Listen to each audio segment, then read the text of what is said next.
Shalom and welcome. My name is Eli Bialik from Nefesh B'Nefesh. I am the community advisor, and it is my pleasure to have all of you here with us today for a community webinar on Modiin Maccabim Re'ut. I'd like to mention that Nefesh B'Nefesh provides these webinars as a service for our Olim who are doing their research for Aliyah. Please, if you are within 8 to 10 months of your tentative Aliyah timeframe, now would be the time to go to the Nefesh B'Nefesh website, nbn.org.il, and to submit an Aliyah application. I'd like to mention that today what we're going to be doing is we're going to be discussing the community of Modiin Maccabim Re'ut. We're going to be having a presentation of about 10 to 15 minutes. And then we are going to be meeting not only the municipal representatives of the city, but we're also going to be speaking with community contacts, people who are living there. I'd just like to give a short introduction. Shulamit Resnick made Aliyah from Latvia in 1995 as a young adult. She married an American-born Ultan, spent a number of years in the USA. She made her second Aliyah in 2005, and her Aliyah experience affords her a unique perspective on the process. Shulamit has been an Olim coordinator for the Modiin Absorption Department for 9 years. Sarah Mincer, she made Aliyah in 1986 at the age of 7 with her parents and siblings from Elizabeth, New Jersey to Haifa. She currently works as a coordinator for the English-speaking Olim in the city of Modiin Maccabim Re'ut, and as part of her role in the municipality, she supports the Anglo-Olim in the city through their Aliyah process. Ariel Schachter made Aliyah from Fair Lawn, New Jersey in 2016 with her husband and 4 children, currently ages 15 to 18. She works as a NICU nurse at Hadassah in Karim and recently completed a certification course in neonatal intensive care. Her husband works in high tech in Tel Aviv. Their only regret is not making the move sooner. Jeffrey Aschenberg made Aliyah with his wife in March 2015 from Teaneck, New Jersey. Before retiring, Jeffrey was an investment analyst and the CEO of a telecommunications company. He's an active member of his synagogue, serving on its VAD and several of its committees. He spends his spare time visiting museums, historical and cultural sites, and with family and friends. Moshe Arking made Aliyah in 2015 with his wife and 5 children from Brooklyn, New York. He is the CIO of a fashion company and has worked remotely since Aliyah. In Israel, he has been involved in various volunteer opportunities, such as United Hatzalah, serving on city committees, and as Chazan for the Aleppo Sephardic Minyan. So welcome to everybody. I'd like to mention to all of our people who are participating in today's webinar, you are invited to put any questions that you have in the Q&A. Please do not put them in the chat. We will try to get to as many as possible. We will not be able to address all questions. We will not be able to address specific questions about real estate prices and to provide recommendations for any service providers. But we are here to offer as much information about the community as we can. And now it is really my pleasure to have the opportunity to share words of welcome by the mayor of Modiin Maccabim Re'ut, Mr. Chaim Bibas. Bevakasha. Dear friends, I'm delighted. Dear friends, I'm delighted to have this opportunity to share with you the achievements, success, and quality of life that symbolize the city of Modiin Maccabim. As mayor, I have plenty of wonderful things to say about it, but you should ask the resident of the city. I know that they will tell you the same. Firstly, quality of life by this we mean great education, beautiful new housing, employment opportunities, clean air, and green spaces.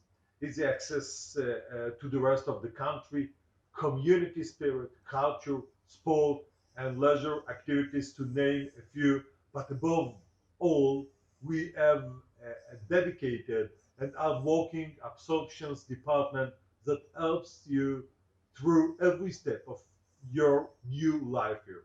And my door is always open to each and every one of you. We have got your back.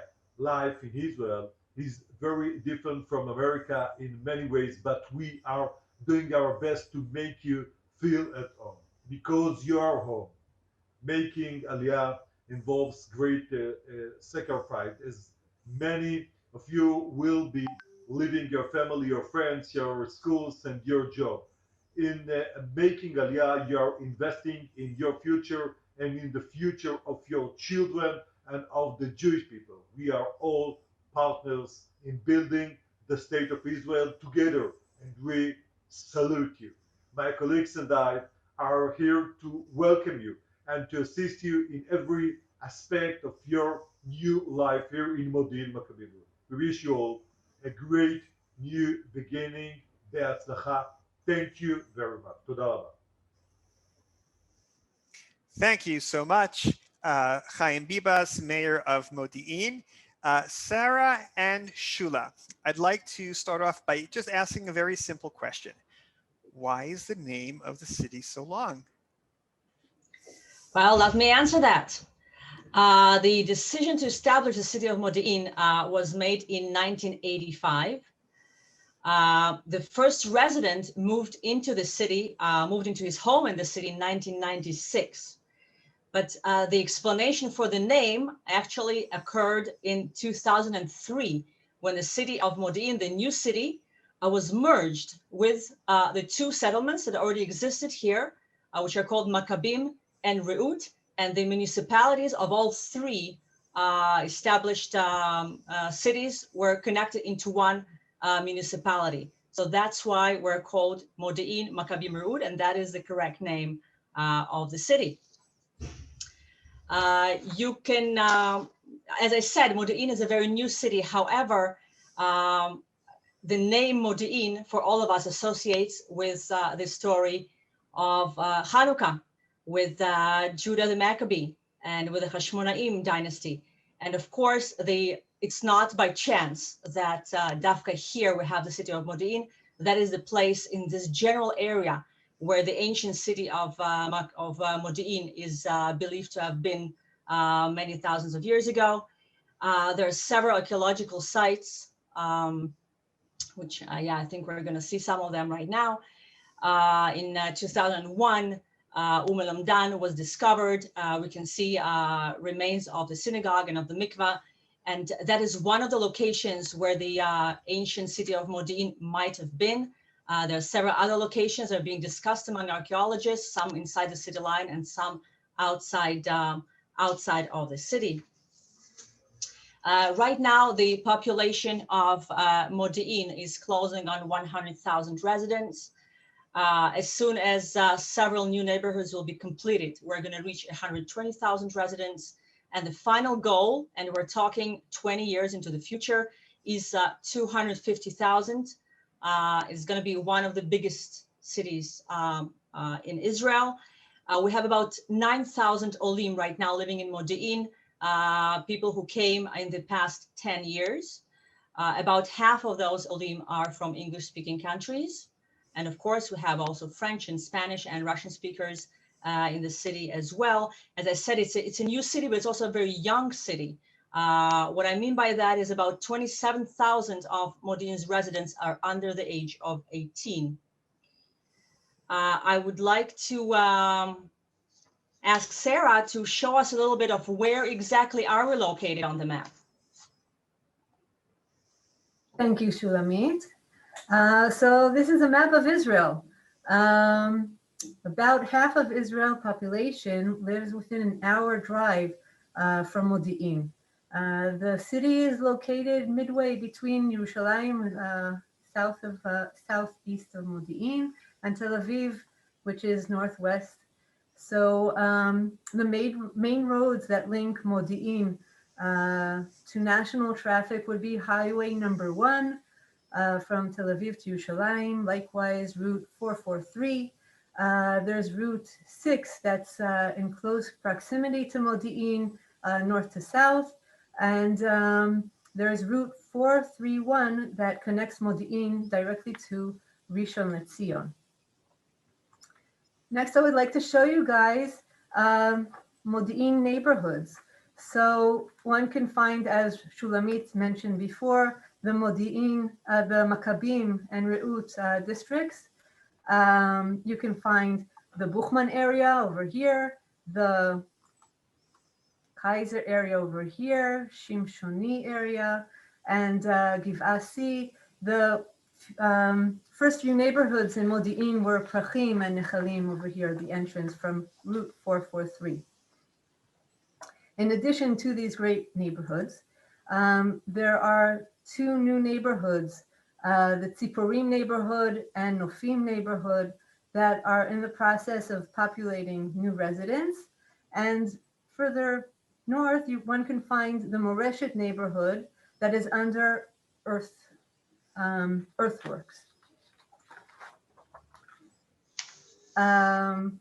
So I showed you guys the routes that connect Modiin to the central Israeli roads.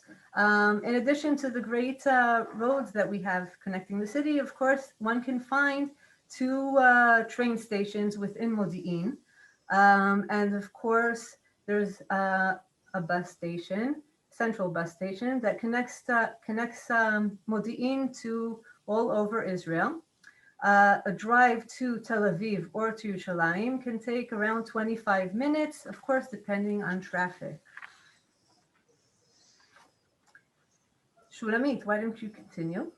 Of course, it's very important to have great roads connecting the city, and the roads inside the city and the bus stations, all very important, but not to forget what else is important: good air. And good air comes from a lot of trees and a lot of grass and a lot of green open spaces. And that is what sets Modiin apart from a lot of cities in Israel. It's a very well-planned city. And in the original planning, it was included that a lot of spaces will be left untouched, will be left for parks. We have a lot of the central streets inside the city are divided by big green open spaces, which are not going to be developed, which are not going to be, no buildings, no residential buildings are going to be built there. We have a lot of playgrounds for kids. As I said, a very big part of the population of the city are children under the age of 18. A lot of playgrounds as well, very green and very well developed. In every neighborhood, it's important to know, there is a small commercial center, which includes some coffee shops, some small supermarkets, and other smaller businesses, so that in your neighborhood, you don't have to drive very far. You can go out of your home, walk a little bit, and find yourself in a nice commercial center for all your immediate needs.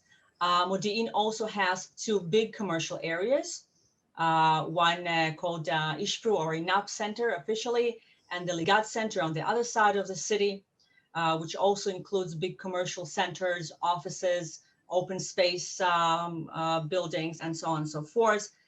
There's an Azrieli Mall in Modiin, as well as a new city center that was only dedicated, well, last Hanukkah, I think, right? Maybe right before the beginning of the Corona epidemic.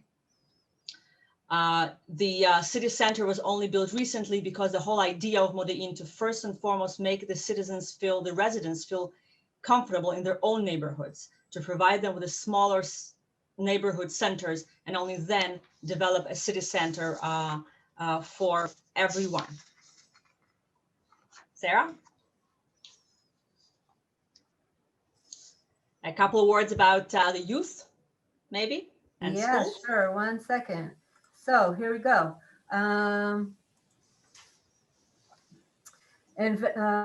Whoops. So I would like to talk about investing in tomorrow's leaders. Sorry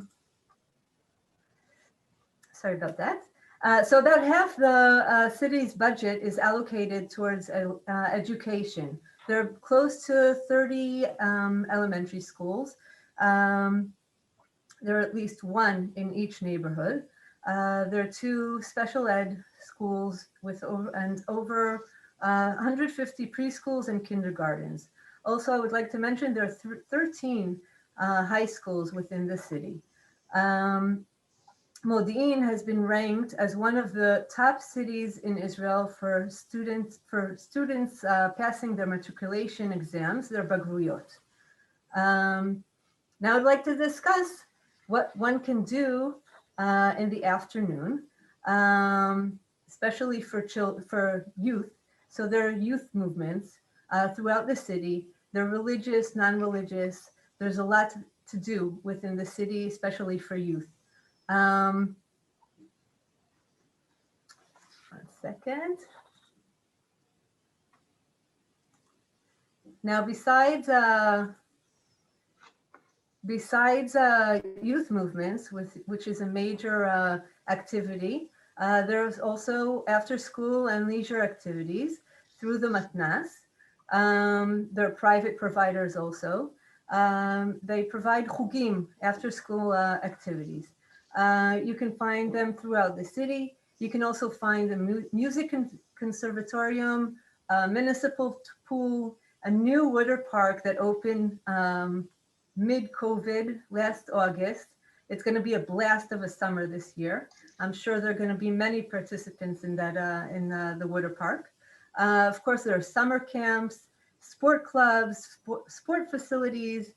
It's a great place to live. Shulam, now that we addressed the children activities, how about you address the adult activities?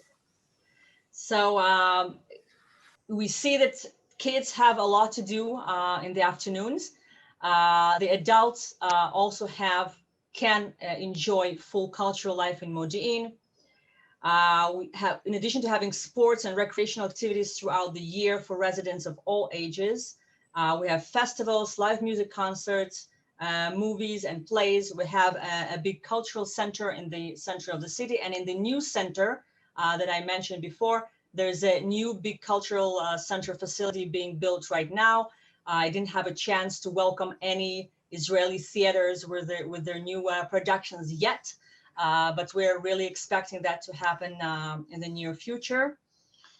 I would like to also address a very rich religious life that we have in Modiin. It's centered around roughly 45 congregations, and they represent a wide range of Orthodox, conservative, and Reform communities.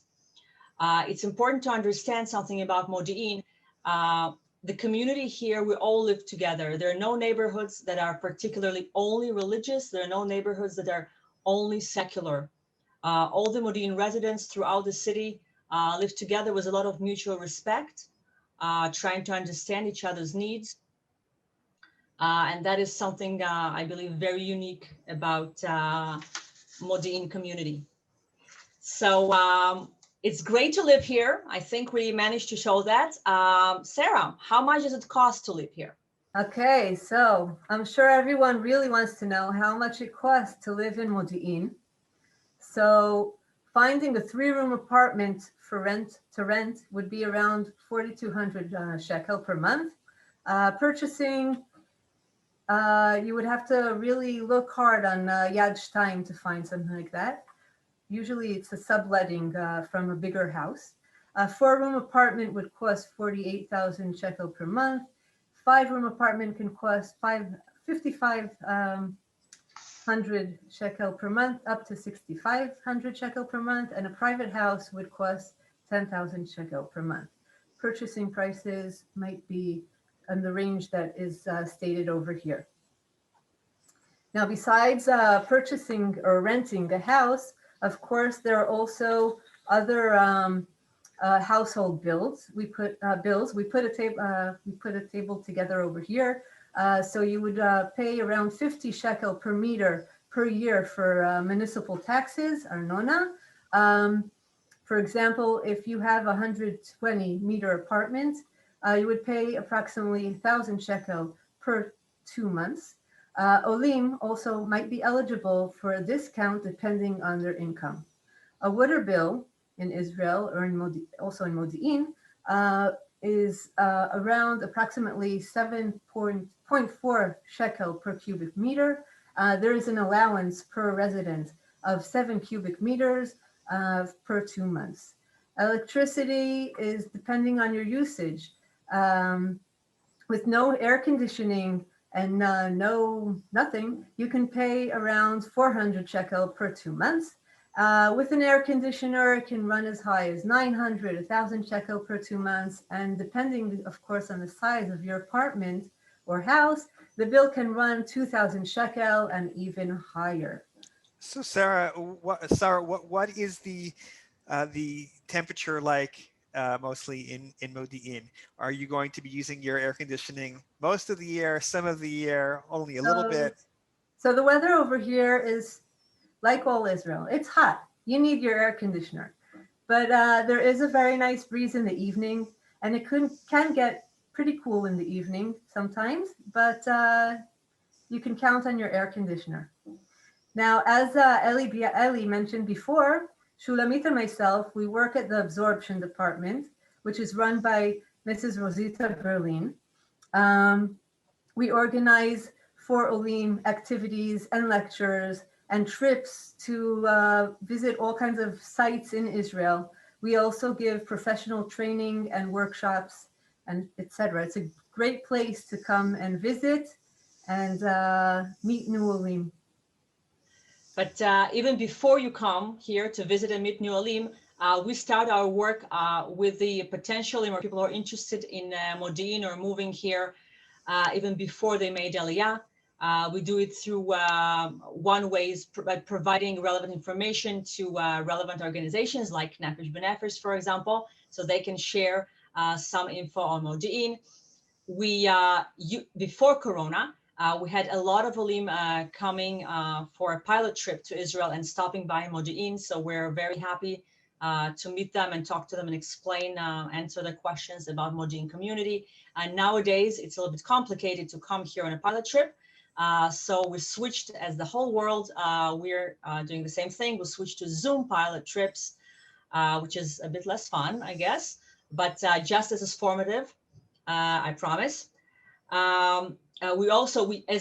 We used to go to all the Aliyah fairs to represent Modiin Community, which again is not exactly possible nowadays, but here we are on a webinar, which is a great way out in this not simple situation. As Olim arrive in the city, we are there for them every step of the way.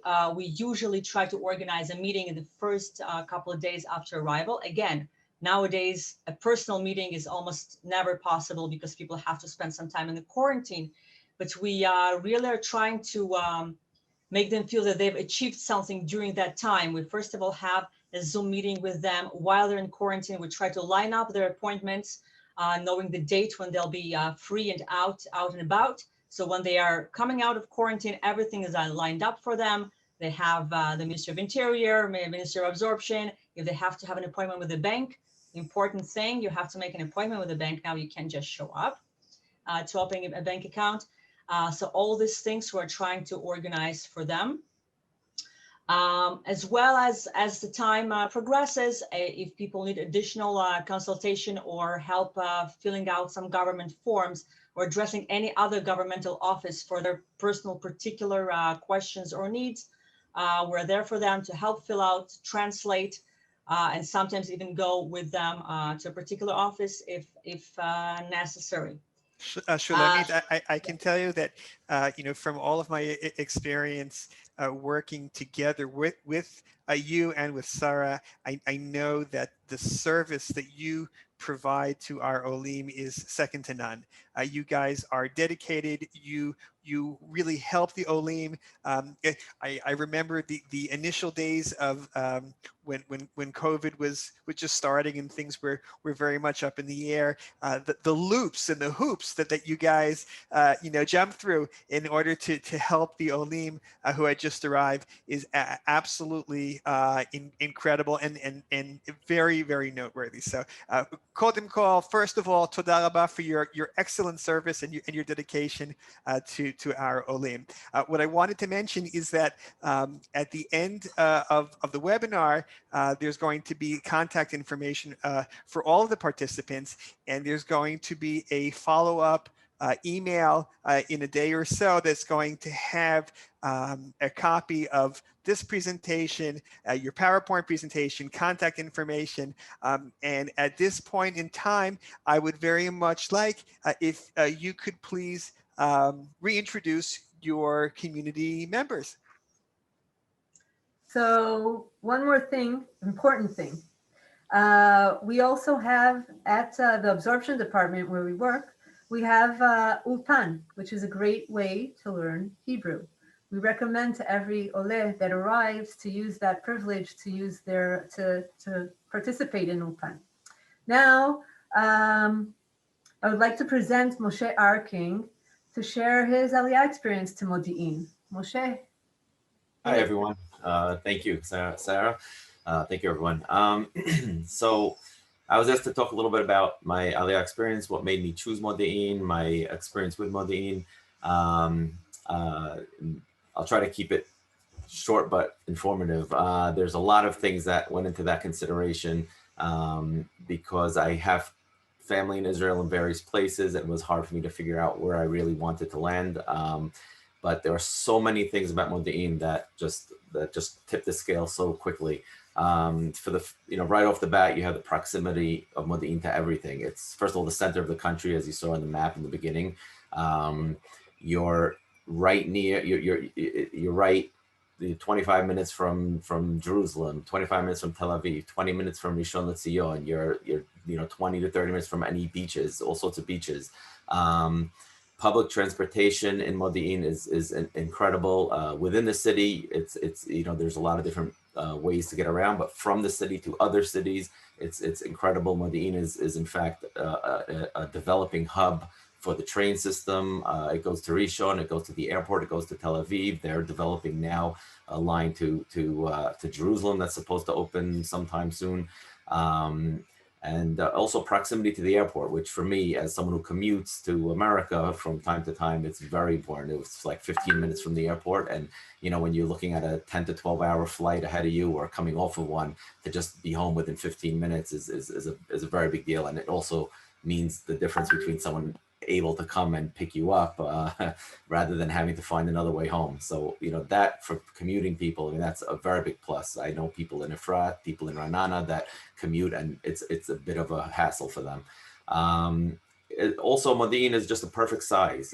It has something for everybody. I wanted a feel of a city. Like I didn't want a rural or moshav feel just because I wanted all the amenities and conveniences, but at the same time, I didn't want it like a Tel Aviv or Jerusalem feel.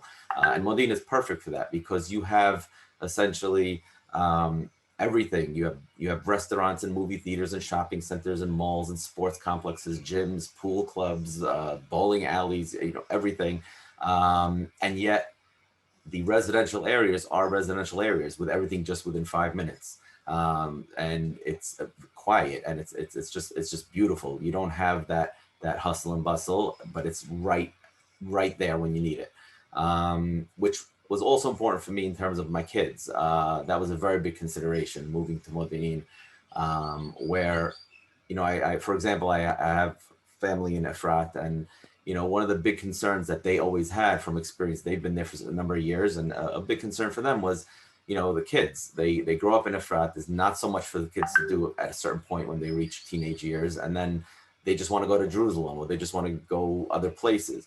And I wanted to have that sense for my kids as they were growing up that they don't have to go far. They don't, everything's here. They can hang out with their friends nearby. So that was an important thing for me. There's schools, parks, everything, and speaking of kids, it was mentioned before about how many schools we have in Modiin, and it's just incredible. The options. There's big schools, small schools, dati schools, secular schools, schools that focus on math and science, other schools that focus on arts, schools that cater to Olim communities. And in fact, when we came here, one of the reasons why we put my son in the school he went to was specifically because they had a dedicated person to handle Olim Chadashim and to help with that. And he he literally flourished immediately. I don't know if it was because of that, despite that, whatever it was, but you know, the fact that there's so many Olim in Modiin, it gives a very easy landing space for kids. You know, in terms of in terms of housing, before I get to housing, I'll say also the community in general. It's probably, I mean, I can't even say enough about how welcoming and warm the communities are here in Modiin. And I can, you know, I live in Buchman. It's easy to talk about Buchman. Everyone probably heard about Buchman and how welcoming and warm the communities are there. But, you know, I have friends in Kaiser. It's just as amazing. I have, you know, now there's a new developments opening up. I have people that are moving to Nofim and Siforim. And, you know, there are just amazing communities. And, you know, I'll just give a little anecdote. I remember when I first moved here, you know, we went to the Buchman Ashkenaz, which is the big Anglo shul here. You know, they make jokes. The Israelis joke about how you need a passport to get in. And believe it or not, that's not true. They're very Israeli friendly as well. And that's one thing that's good about Modiin is the Israelis and the Anglos intermingle here and there, and they have a very good relationship. Unlike certain other areas that you know you hear stories about, it's not like that in Modiin. But so I went to this shul, and within weeks, me and my wife, who came here without knowing anyone other than, you know, my sisters that lived here, we suddenly had a flourishing social life. It was incredible. So many friends, so many people. And within a few months, I remember we were at a Simchat Bat of a new friend of ours, and they basically they said something that stuck with me. They said, you know, we're so happy that all you're here to celebrate with us because you are all our family. We all moved here. So many of us moved here without anybody, and everyone here is family to us. And we felt that. We were just there at that point for like 4 months, and that was the feeling we had. And everyone really shares that feeling. And one more anecdote I'll throw in there was, you know, we were renovating a house that we had just bought, and we were, you know, as sometimes happens, running a little late on the schedule, and we had to be out of our apartment rental. And we were basically homeless for 3 weeks. And these friends that we had just met when we moved there, only months before, not even a year prior, they basically told us, you're moving in with us, you're staying with us. That we moved in with them, we stayed with them. They even at one point, they had plans, they were going to America for the summer. They left us with their housekeeper, with their keys, with their, they said, stay the whole summer if you need it, stay as long as you want. And that's, honestly, that's the type of people that you find here, and the type of warmth and welcome that you have, and the sense of community that you have here. And it's just beautiful. And, you know, there are downsides to that, as everyone probably knows. Anywhere where you're looking to be near Anglos, it's going to be more expensive, just because of supply and demand. I mean, everyone wants to be together, and they're all going to be coming, and they want to be together. You know, if, you know, with the new places opening up in Modiin, that also addresses some of that problem. But it really, there are all different options in terms of housing and in terms of financial situations and things like that. Moshe, I want to thank you so much. The story about somebody inviting you to stay by them is absolutely heartwarming. I have not heard many stories like that at all, and I think that you live in a very special community. And I just like to ask a very short question, since we had a little bit of a discussion before we started the webinar as far as our Sephardic background. Can you get good lachma ba'ajin in Modiin? You can, if you come to my house or my parents or sisters. We almost always have that going on. Yeah. Toda rabba. Thank you so much for sharing. Sarah and Shulamit, please, would you like to introduce the next community member? Yes, we would like to hear from Ariel Schachter right now. Okay. Hi, everybody. My name's Ariel. I made Aliyah in the summer of 2016 with my husband and 4 children. So we're here almost 5 years now. We actually took a different route than a lot of Olim. We moved to the neighborhood called Givat Si, also officially known as Masua. Mainly for the reason that we wanted a little bit more diversity. all over Modiin, you're going to find Anglos, you're going to find English speakers, but here it's a little less prominent, which is what we wanted. And we got lucky to just move into an amazing neighborhood with great people. Yeah, it all just worked out. One of our favorite, I'd say the reason that really hooked me onto Modiin is what's already been mentioned. All of the activities they have here for children, I don't know if there's anything like it in the world. When we first came, we told our kids they can choose any activities they wanted, which was a bit of a mistake because I think my kids were signed up for like 5 activities each, plus youth groups, plus this, plus that. There's just so many things you can try. And because it's Israel, they don't conflict with Shabbat, which is a huge difference from America. If you're religious, there's a lot of activities there that are on Shabbat that you can't participate in. And here there isn't that issue, which we found very exciting. And our kids, you know, who'd been doing Taekwondo for 6 years in America could come to Israel and actually compete. Whereas in the US, it was always on Shabbat. So that's always been great for them. The youth groups, as mentioned, I highly encourage everybody, after you make Aliyah to Modiin, have your kids pick any youth group that they want and go. It's a huge cultural opportunity for them. It's a lot of fun activities, and my kids have really thrived in their youth groups. They happen to be in the religious Sofim, the religious scouts, but from what I hear, all of the youth groups are all amazing here.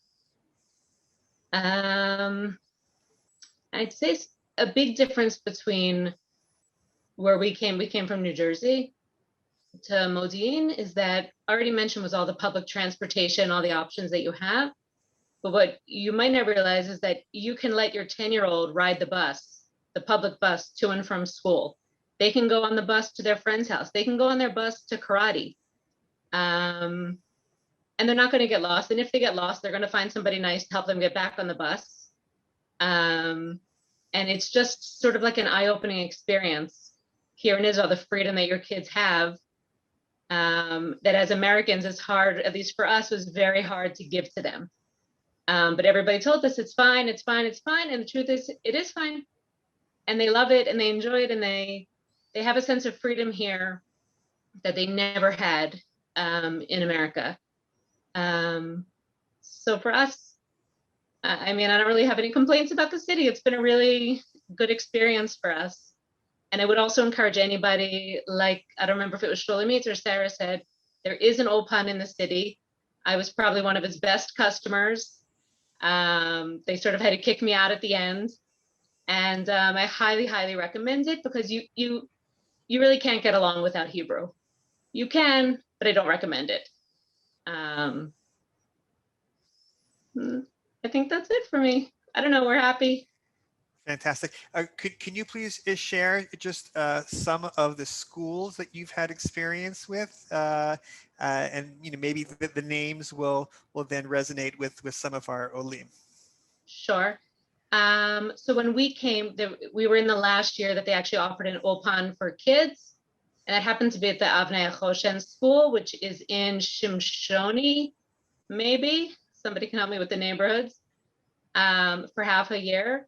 And then my youngest son ended up at the Nativ Zvulun school, which is our local community religious school, which was an amazing experience for him. He actually had the luck of the draw that he was the only English speaker in his class, which is very unusual. But for him, it was amazing because his Hebrew developed much more quickly than it ever would have, because nobody could understand English. In 5th grade, the boys don't really know English yet.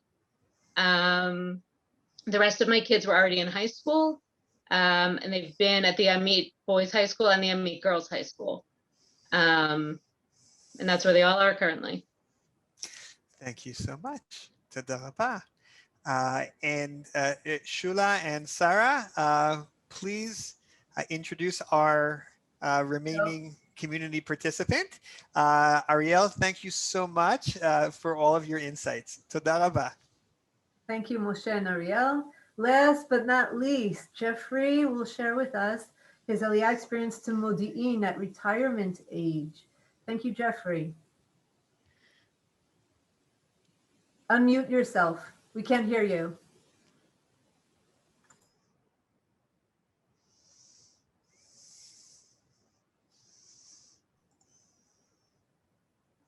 I hope you can hear me now. Great. So the very first question is, why Modiin? The answer is very simplistic for me. I have 4 grandchildren who live in Modiin. My son is here, and my daughter-in-law, and it's been a community where I find nothing better. Joan and I, my wife's traveled all over Eretz Israel for many years prior to coming and making Aliyah. We visited most cities in the country, and Modiin was our choice for numerous reasons. What makes those reasons? We have a very open, airy community. We have a community that is new, that is clean. We have a community that has many, many parks. So the children have bike parks, they have skating parks. I have parks I can sit in. I'm giving you the perspective of a pensioner. We take walks all the time.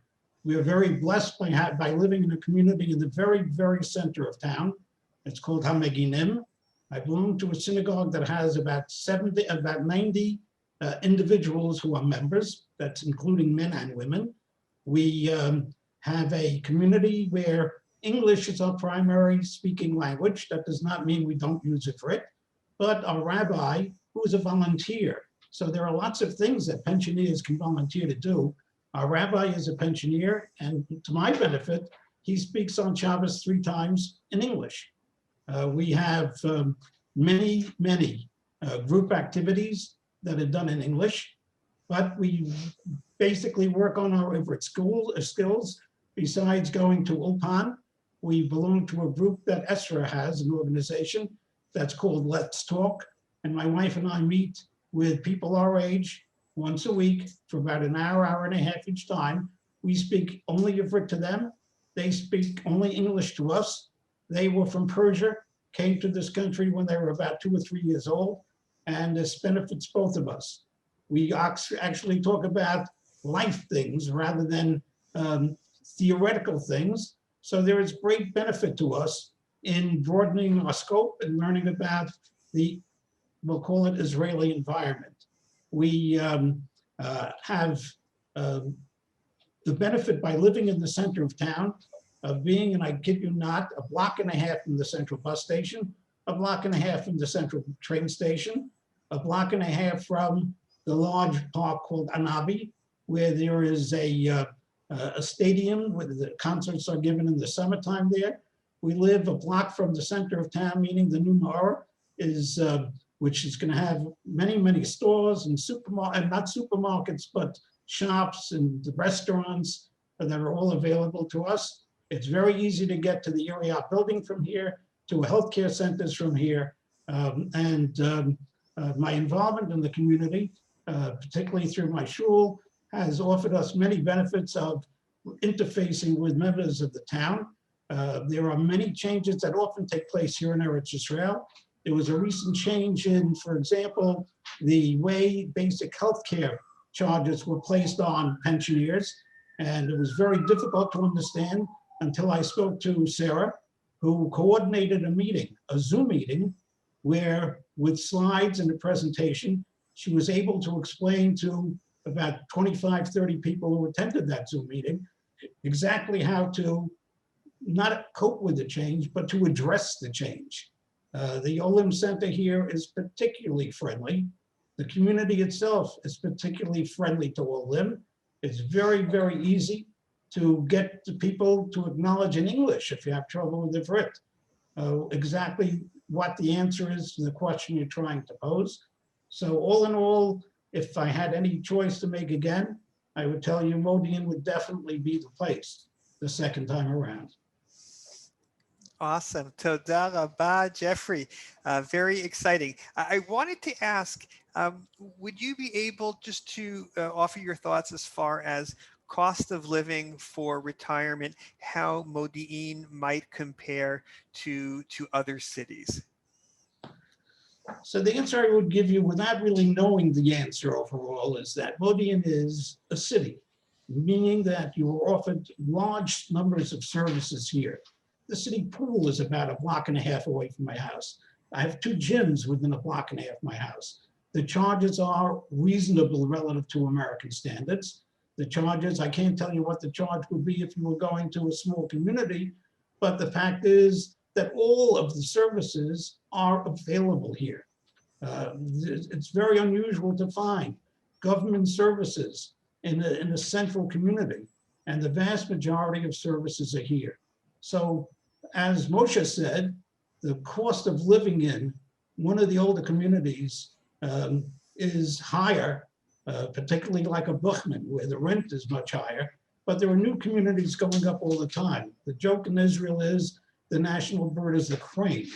The crane, because you see these cranes moving back and forth, lifting objects up and down. The fact is that Modiin has flocks of cranes. There were times we could look out of our windows, which have several different views, and we can see 20, 30 stalks at a time.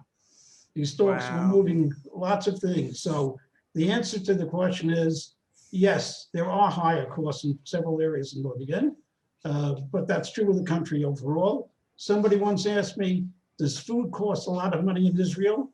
And my response was, yeah, the price of cottage cheese is the same, but the package size is probably about half. Gotcha. Okay. Thank you. Thank you very much, Jeffrey. Very much appreciate your comments, and I think it's very, very relevant to our retiree Olim, our empty nesters, those who are researching their opportunities now. I'd really like to thank all of the participants today. I'd like to thank you, Jeffrey. I'd like to thank everybody else. I'd like to thank Ariel. I'd like to thank Moshe and Shulamit and Sarah. As we've really raced through our time, I'd like to ask you if you have any last comments that you'd like to make about Aliyah to Modiin. So I'll just say that we, Shulamit and myself, at the absorption department, with all the staff over here, we're here for you all through your Aliyah process, before, after, in between. We take you hand in hand to help you through the appointments you need to make once you arrive, and answer all of your questions, of course, before and after your Aliyah. Come live with us. It's a great place to live in Modiin. You read my mind. Toda rabba, toda rabba. Thank you everybody for participating, very much appreciated. I'd like to remind our Olim that if you are within 8 to 10 months of your tentative Aliyah timeframe, now would be the time to submit an Aliyah application on the Nefesh B'Nefesh website, nbn.org.il. We weren't able to address all of the questions that were placed in the Q&A. Please be aware that on May 4th, there's going to be an open forum to answer any questions that you may have regarding community, whether it's about Modiin, Maccabim, Re'ut, or other communities. And thank you so much for joining us. And we look forward to seeing all of you in Eretz Yisrael. Toda rabba.